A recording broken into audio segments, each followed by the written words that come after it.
pretty sick. Please excuse the voice and any coughing that happens right now. I have a lung infection. When we see someone hurting or in need, most of us look for ways to help. You can't question someone having cancer. I mean, you would be the biggest heartless person in the world if you ever questioned someone. Pam Cordell and her family are devout Christians. After meeting this woman, Brooklyn Walters, at church, they made it their mission to care for her 24 hours a day, taking her to the hospital for chemo treatments, giving her shots, even monitoring her at night in case of seizures. She had all this medical equipment. You know, I gave her shots, IV. She had a heart monitor, a port. I've just been really sick. Walters lived with the family for more than a year, their church paying many of her living and medical expenses. But eventually, they say they found out it was all a lie. It's by far probably one of the, if not the most elaborate schemes that I've ever investigated.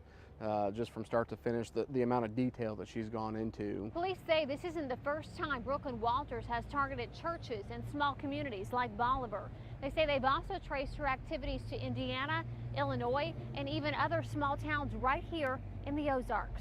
This is the Brooklyn Walters police note. Detectives say medical records show the woman never had cancer. Instead, they say she's a sophisticated scam artist known for producing these online videos full of phony images and soliciting thousands upon thousands in donations.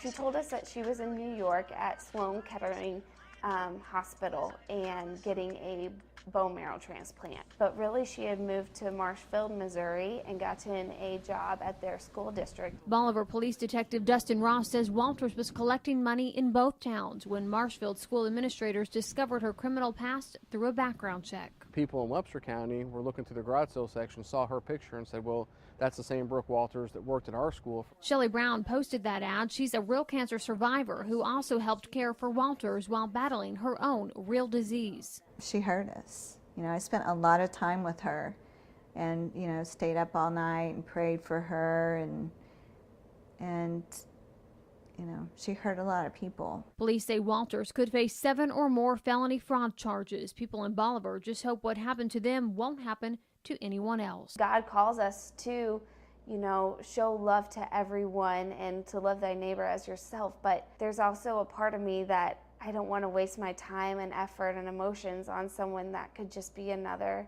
con artist.